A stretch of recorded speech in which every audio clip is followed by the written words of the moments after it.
Okay, February 8th, 9:09 a.m. Finance Committee, Manny, could you call the roll, please? Aaron's? Yes. Bowers? Yes. Geiger? Yes. Fox? Here. McGinnis? Here. Call the meeting to order. We have a motion to approve the agenda.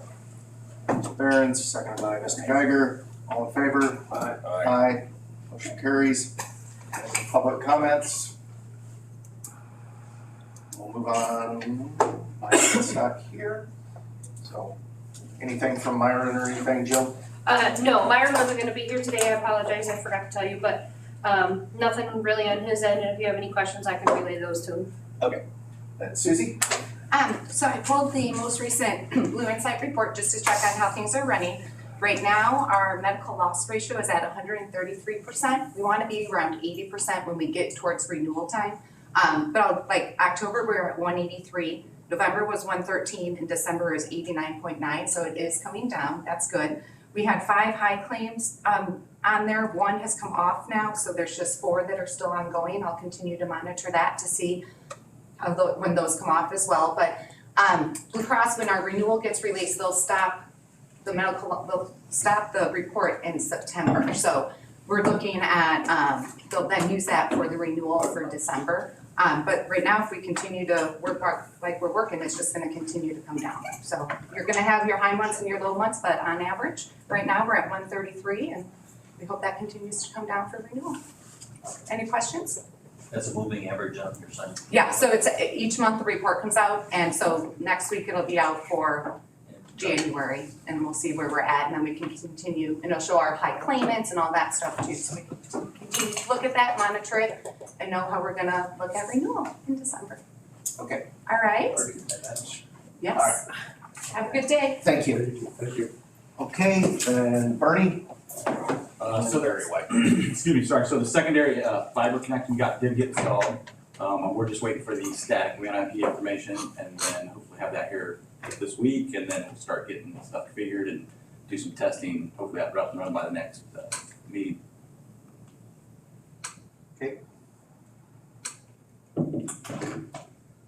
Eric, is that? January 15th, we had another outage for internet.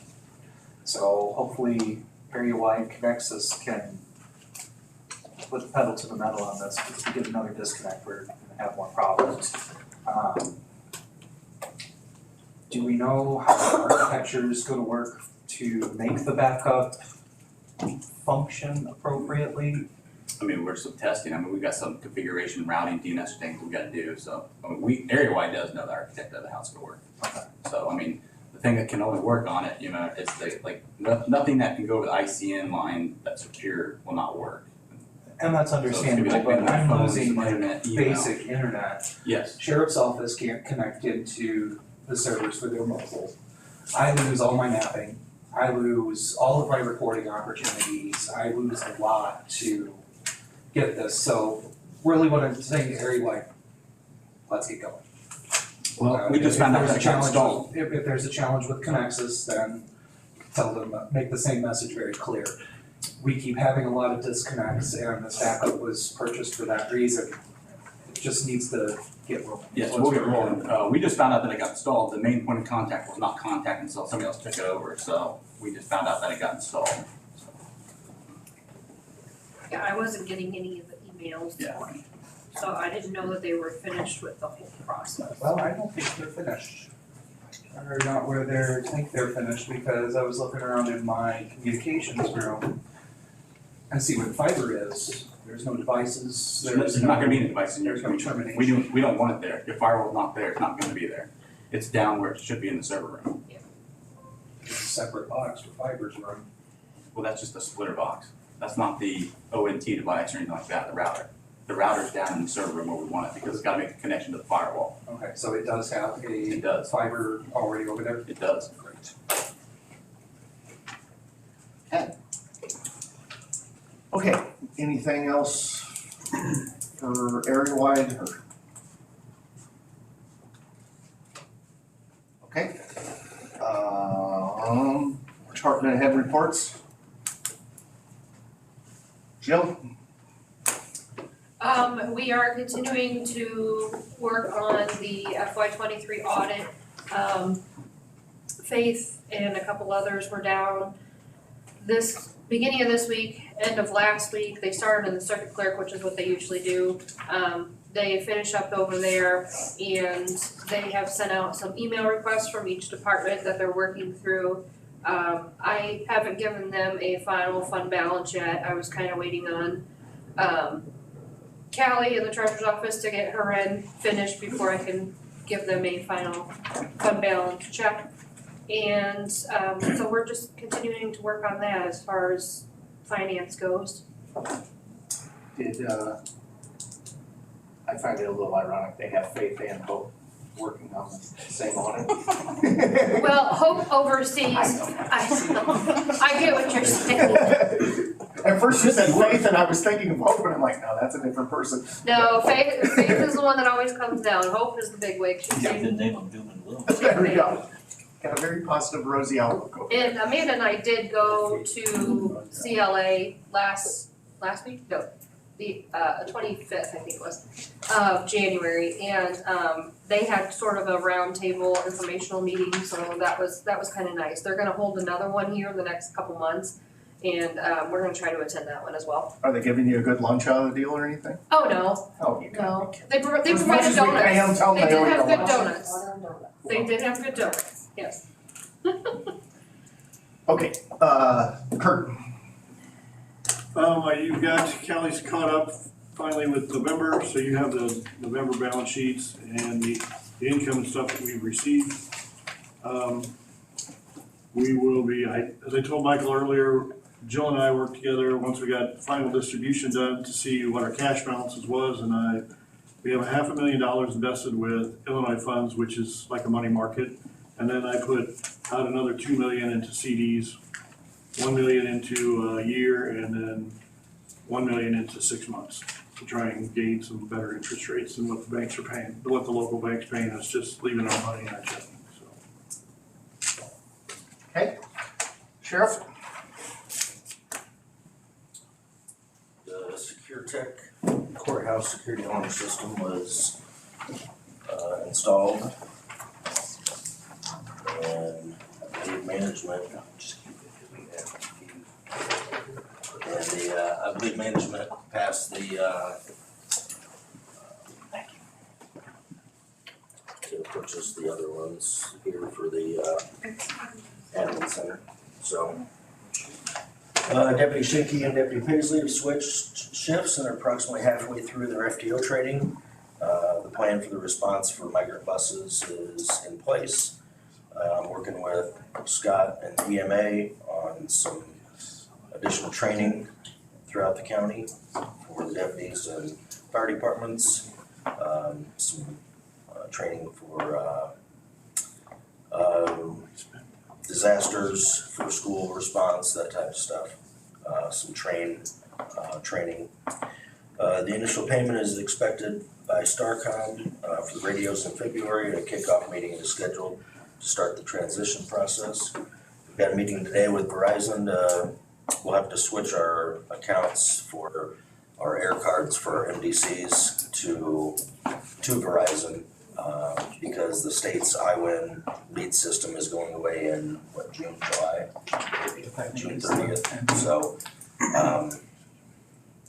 not an ideal situation, but we may actually save some money by doing that. So we're planning on bringing Watseka PD and Milford PD into our CAD system so they can continue running people, plates, articles through our CAD system. That was one of the big things when we were looking at the CAD systems. We knew that this was coming, that the leads that iWin was going to be going away. So we can run that through our system so we won't miss a beat. And we don't have to purchase another system. So working on additional grants for the department, preparing for the retirement of Deputy Brandon Legan this coming March. Thank you. Very good. Eric? You've really heard all I have to the report regarding the fiber disconnect. There's an issue with the central office here in Watseka. They said a fiber card went bad. I'm hoping by this point they're running out of stuff to need to fix, but I don't wanna say that too loudly. Because there's still plenty of stuff, and plenty of miles for something else to happen, but they got it up and running probably in about 8 hours. It does seem like there's I don't remember any of these incidents a year or two ago or before. Now it's like every month. I know prior to me, when NIDA was in place, there was 2 fiber disconnects within a week of each other because some wonderful people were digging and either things weren't sprayed or just kept on digging and ended up pulling fiber lines, and those were within a week of each other. It's gonna happen. I mean, technology is going to fail, which is expected. If I was worried about anything, it would be at 3100 North on Route 1. Those are still exposed in the open air, so if I was really worried about any problems, it was probably gonna be temperature related. And we got past those temperatures, but unfortunately we can't necessarily prevent a fiber card from failing on them unexpectedly during a holiday. Okey dokey, Mia, yeah, I was drawing a blank, sorry. that's okay. So I knew it, but I couldn't. I'm going through an email that I literally got 2 minutes before this meeting started. And basically what it says, it's from David Harris, Director of Revenue from the state of Illinois, basically saying that as of right now, we do have a tentative equalization factor of 1, which is what we want, which means as long as board review doesn't make any drastic changes and we can stay there, it means half my salary will begin to be reimbursed. I don't know what date that will begin, and that they won't apply a factor on the tax bill. So, good news. Very good. Mr. Stacy?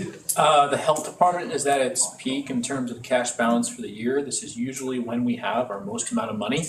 We're coming off of, flu and this past year, COVID season, where we issued those vaccines and got paid for them. And also our annual food permits have come in over the months of December and January. So that's a bunch of money in the bank. So we're at our peak right now. In addition, last year, the health department applied and received a new grant that is about 5.5 years long. Total amount of money for that 5.5 year term is $350,000. Illinois Department of Public Health provided that money up front. I wish they wouldn't, but that's how they wanted to execute this grant. So we received that check within the last month. We received that December 28th, that was more than a month ago. So we have more money than usual in the bank right now, and it's artificially inflated because of that $350,000 check that we need to spend over the next 5 years from now. So we're sitting okay right now financially, and that's from here on out through the rest of the year, I expect a dwindle. That's kind of our normal pattern, but that's where we're at financially. Okay. John, you have anything?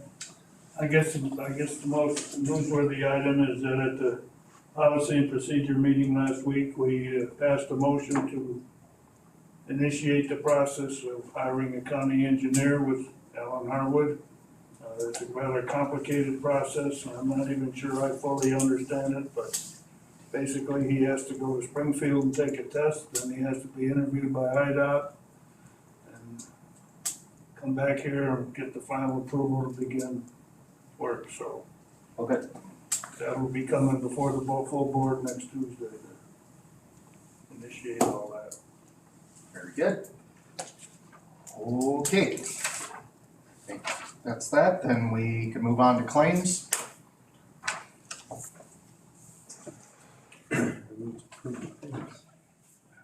Motion to approve the claims, second by Mr. Behrens. Any questions? Anyone wants to see anything? Not? Can we call the roll? Aaron's, Yes. Alt, Bowers, Yes. Geiger, Yes. McGinnis, Yes. Watts, Yes. McFerrin. Yes. Okay, motion carries, and then old business or new business? Yes. Old business, this comment relates to the third bullet on the sheriff's finance meeting report, and also At the Policy Procedure Committee, I saw an item, a resolution to declare Coy County a non-sanctuary county. I'm assuming that was passed. Okay, so on this third bullet on your report, Sheriff, plan for response to illegals being dropped off in the county. So what is the plan? If this, I mean, has it happened yet? It hasn't happened, So but if we it do. does, what is the Yeah, plan? we do have a plan in place. Kankakee County did have an issue back in December. Thankfully, they've got a mass transit district up there, so they were able to put people on buses and get them up north.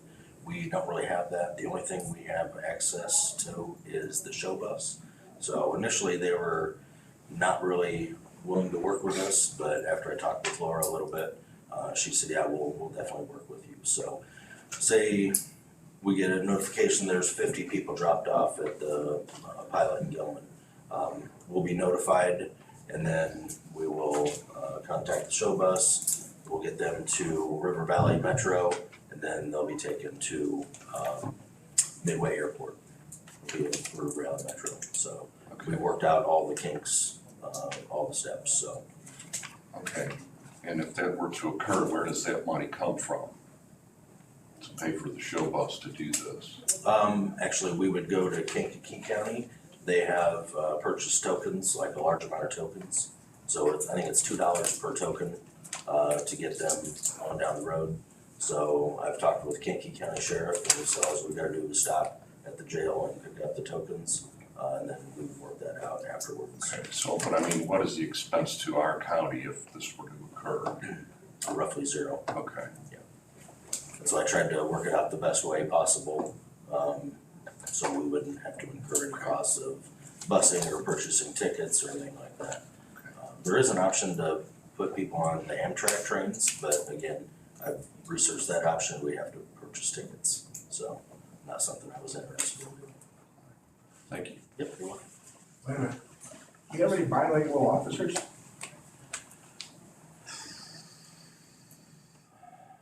We've got one correctional officer that can speak a little bit of Spanish.